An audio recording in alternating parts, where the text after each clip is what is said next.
Drage drugarice, dozvolite i meni na kraju da pozdravim ovaj kongres i u ime Vlade, u ime Narodnog fronta Jugoslavije. Da zaželim vama ovdje plodotvoran rad za daljnje uspješno izvršavanje vaših teških zadataka. Vaš drugi kongres održava se u punom jeku stvaralačkog rada na izgradi naše zemlje. Rada na ostvarenju ljepše budućnosti našim narodima, na ostvarenju socijalizma u našoj zemlji. Na ovom kongresu vi ćete moći sa ponosom utvrditi ogromne uspjehe koje su naši narodi postigli za vrijeme od prošlog vašeg kongresa i da pri tome vedra čela kažete da su tim ogromnim naporima i velikim rezultatima žene Jugoslavije dale svoj dragocjeni prilog, da je to i veliki dio napora naših svjesnih žena antifašistkinja. Drugarice, vi imate zaista sa čime da izađete pred ovaj vaš kongres. Mi to znamo. Ali neka vam ti veliki uspjesi ne budu razlog za samozadovoljstvo, za samouverenje da ste postigli kulminaciju, iako se imate čime ponositi. Ne, neka vam taj kongres bude postrek za uklanjanje mnogih nedostataka koji još postoje u vašoj organizaciji, u vašem radu.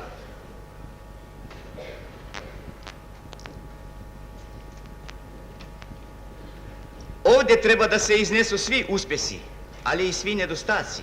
To će vam pomoći da ih lakše uklonite. Ja sam već i više puta imao prilike da podvučem ogromnu ulogu naših naprednih žena za vrijeme velike oslobodilačke borbe naših naroda. Da podvučem u historiji naših naroda nečuveni heroizam naših žena. A sada ja koristim ovu priliku da podvučem ogromnu ulogu naših žena u izgradi naše zemlje, da podvučem dragocjeni prilog koji daje žene Jugoslavije za ostvarenje našeg petogodišnjeg plana. Hoću time da kažem da su u dosadašnjim uspjesima u obnovi razorene Jugoslavije žene imale svoj veliki udio. One su se u izgradnji naše zemlje pokazale na primjernoj visini.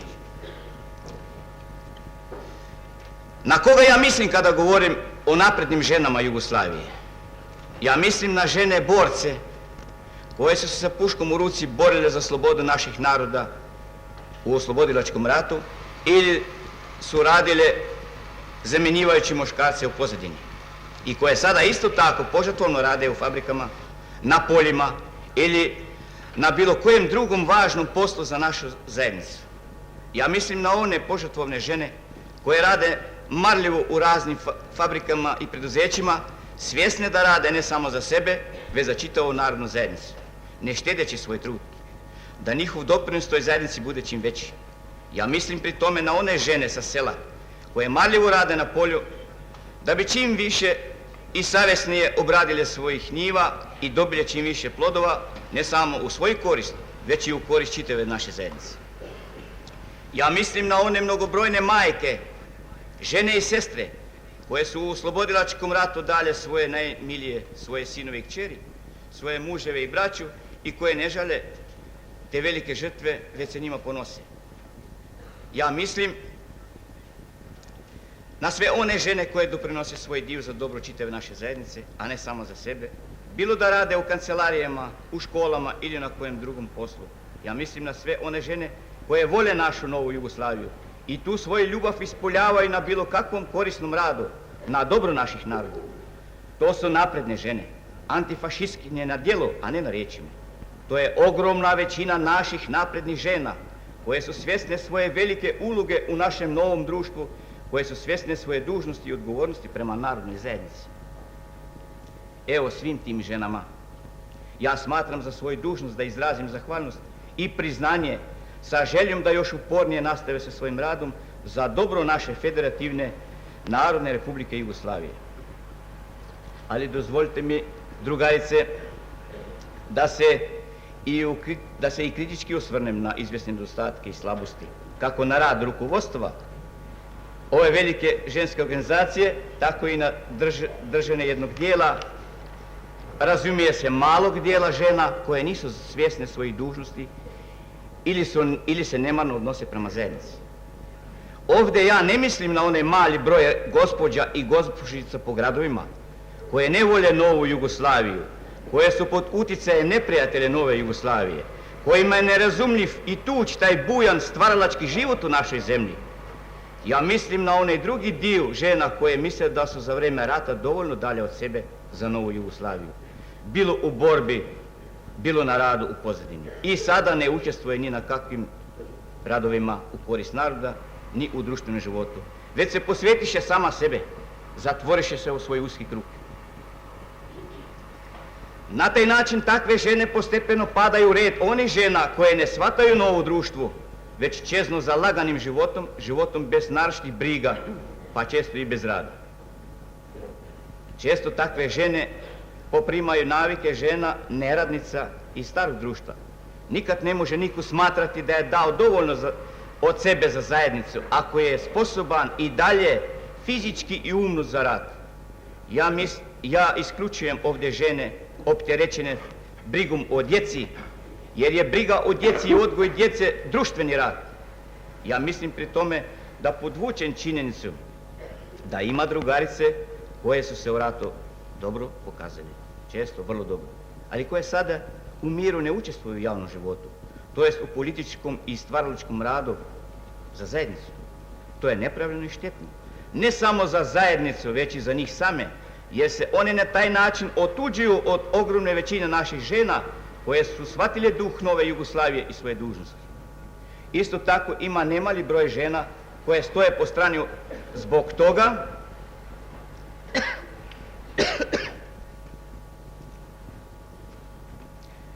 ne zbog toga što one ne bi voljeli novu Jugoslaviju, već zbog toga što još nisu svjesne svojih novih dužnosti i prava u novoj Jugoslaviji. Ali moram da pri tome naglasim da takve žene nisu tome same krive. Veliki dio krivnje zato pada na slabost rada mnogih rukovodstva ženskih organizacija koje ne posvećuju dovoljno brige za rad među tim ženama, za njihovu političku aktivizaciju, na učešću u opštim naporima za izgradnju naše zemlje. Neko će možda pomisliti da je ova moja kritika suviše oštra i nezaslužena, ali nije tako. Ova je kritika potpuno na mjestu i drugarice moraju u njoj voditi računa da ju primene, da ju iskoriste u ispravljanju svoga rada. Da, tačno je, žene učestvuje u radu Narodnog fronta, u mnogim slučajevima čak više brojčano nego muškarci. Mi vidimo često na raznim radovima mnogo više žena i to je za pohvalu, ali moramo priznati da ostaje po strani od toga rada nemali broj žena i to je za osudu, jer to nije svojstveno novoj ženi nove Jugoslavije, u novome društvu. Drage drugarice, Antifašistički front žena Jugoslavije predstavlja ne samo jednu jaku žensku organizaciju samo po sebe, već ta organizacija predstavlja snažan faktor u svakom pogledu u Narodnom frontu Jugoslavije. Jedan od njegovih najjačih je stubova ta organizacija. Prema tome, je tim veća i vaša odgovornost za daljnje jačanje i razvijene te organizacije, odgovornost za politički, kulturni i svestrani drugi rad među ženama Jugoslavije. Pred nama stoje još vrlo velike zadaće, teške zadaće. Kad kažem pred nama, onda se to naročito tiče i naših žena. Vaše organizacije, koje treba da obuhvatanjem svih rodoljubivih žena i njihovom svestranom aktivizacijom doprinese što najviše može u našim opštim naporima na ostvarenju ciljeva koji će, kad budu ostvareni, značiti sreću i blagostanje za naše narode, za našu djecu, za naša buduća pokoljenja. Vi ne smijete žaliti truda u vašem radu na buđenju svesti kod onih žena koje danas još stoje po strani. Umjesto da budu aktivne učesnice u ovom historijskom društvenom preobražaju kod nas, u ovom ogromnim naporima za ostvarenje našeg petogodišnjeg plana, za izgradnju naše zemlje, da iz zaostale postane jedna od najnaprednijih zemalja u svijetu u svakom pogledu. Drugarice, Naša ljepša budućnost može biti samo djelo naših ruku, naših napora umnih i fizičkih, kao što je i naša sloboda došla kao rezultat nadčovječanske borbe i žrtava naših naroda. A šta mogu naši narodi učiniti na tome da ostvare tu svoju bolju budućnost? Oni su pokazali do sada u jednom vrlo kratkom periodu po završetku rata, postignuši takve rezultate u političkoj i ekonomskoj izgradnji naše zemlje kojima se divi čitav svijet. Drugarice, ja neću govoriti danas ovdje o vanjskoj politici, iako bi imao mnogo što da kažem, ali ću spomenuti samo uzgred nekoliko stvari koje nam jasno govore o tome koliko je tačna naša konstatacija da se u ostvarenju naših zadataka orijentišemo u prvom redu na naše sopstvene snage, na samopožrtvovan rad naše omladine, naših radnika i radnica u fabrikama i raznim poduzećima, na požrtvovan rad naših seljaka na poljima, na rad naše narodne inteligencije po raznim ustanovama, školama i preduzećima. Ogledajte se oko sebe i šta ćete vidjeti. Na jednoj strani vidjet ćete demokratske zemlje ovdje na istoku i jugoistoku, na čelo sa velikim Sovjetskim savezom, od kojih je većina strahovito postradala u ratu od njemačkih, italijanskih i drugih fašističkih osvajača. I danas narod tih zemalja sa nečovječanskim naporima izgrađuje svoje ratom porušene zemlje, bore se uporno za mir jer im je on neophodan za liječenje rana zadatih ratom. Sa druge strane, vidjet ćete reakcionarne financijske klike nekih velesila tamo na zapadu, čije su zemlje mnogo manje dalje. Može se reći nesravnjeno manje su postradale u ratu, no ipak te klike nisu zadovoljne ishodom rata, jer nisu zadovoljile svoje imperialističke apetite. Te klike sada ponovo ugrožavaju mir. One huškaju i pripremaju se za rat, pomažući svim sredstvima do jučerašnje neprijatelje Ujedinjenih naroda u ratu, njemačke, talijanske, francuske i druge fašiste. Te ratne huškačke klike nas mrze do dna duše. One mrze naš stvaralački rad, naše uspjehe, naš mirni razvitak, našu snagu koja postoje u našem jedinstvu i odlučnosti. Te klike se ne žacaju da nam otmu ili uskrate ono što je naše od životne potrebne za naše narode. Te klike hoće da nam uskrate ono minimalno što je već određeno na međunarodnim forumima kao naknadu našoj u ratu strahovito razorenoj zemlji, to jest reparacije i restitucije. Pitat ćete se, drugarice, sa kojim pravom? Ne postoji za tu gospodu nikakvi moral u tom pogledu, ani pravo. Oni su kadri naći 100 raznih izgovora, razumije se ciničkih, samo da dostignu svoje pohlepne imperialističke ciljeve. Sa te strane, drage drugarice, nemojte očekivati nikakve pomoći, već samo ugrožavanje i štetu. Samo u sebe, u svoje sopstvene snage, u prvom redu, onda u bratsku ekonomsku saradnju sa Sovjetskim savezom i ostalim prijateljskim zemljama, mi se moramo uzdati kod izvršenja naših zadataka. Za naš mirni rad i mirni razvitak mi se možemo uzdati u nerazrušivo prijateljstvo i zaštitu Velikog Sovjetskog saveza, u nerazrušivo prijateljstvo sa svima zemljama ovdje na istoku, sa kojima nas vežu zajednički interesi u pogledu svestrane saradnje i mirnog razvitka. Mi se možemo uzdati u demokratske snage u svim zemljama svijeta, koje isto tako mrze huškače rata, isto tako su mrze rat, kao što mrze i ovdje narodi na istoku. Drugarice, o vašim zadaćama ja ovdje podrobno neću govoriti. Vi ih uglavnom znate, iznosit ćete ih ovdje, je to predmet vašega kongresa. Ali dozvolite mi da vam skrenem pažnju, da vam stavim na srce kao vrlo važnu zadaću brigu o djeci. O mladom naraštaju. Nije dosta da ta djeca budu odjevena, nahranjena i tako dalje. Važno je za nas u prvom redu to da i ta djeca budu pravilno vaspitavana u duhu nove Jugoslavije, Ne dajte da nam neprijatelji nove Jugoslavije truju i utuđuju našu djecu. Čuvajte našu djecu i bdijte nad njom. Da bi ta djeca mogla zaista postati dostojnim građanima naše nove Jugoslavije, građani nove zemlje socijalizma, to je jedna od vaših najvažnijih zadaća, drugarice. Briga o mladom naraštaju, svestrana briga.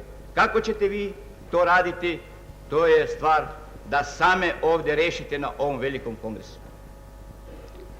Drugi važni zadaci jesu vaše puno učešće i svestrano zalaganje za ostvarenje vašeg petogodišnjeg plana, vaše zalaganje za potpunu likvidaciju nepismenosti u našoj zemlji, vaše učešće u radu narodnih vlasti, na kulturnom i prosvetnom radu itd.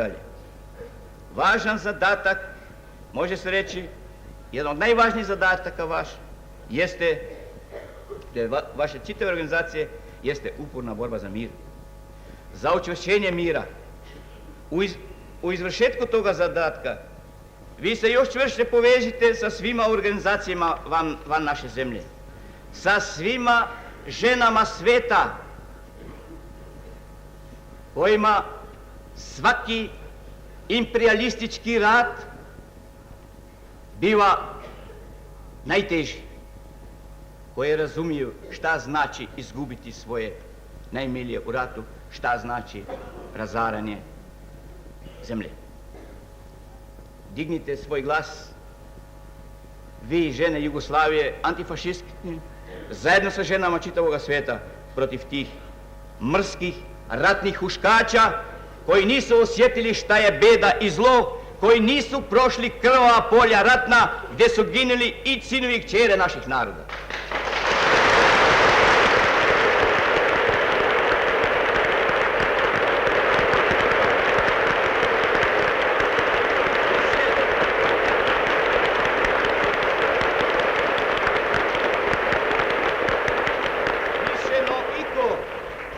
No iko imaju pravo baš žene da stanu odlučno protiv svih ratnih huškača, neprijatelja mira. Žene majke su te koje najviše treba da mrze uzročnike rata. Neka ta mržnja protiv ratnih huškača bude snažan prilog za učvršćenje mira u svijetu. Mržnja protiv ratnih huškača treba da bude ona snaga koja će omogućiti okupljanje svih progresivnih ljudi u svijetu za borbu protiv rata, za čvrsti i trajan mir, za mirnu saradnju među ljudima u svijetu.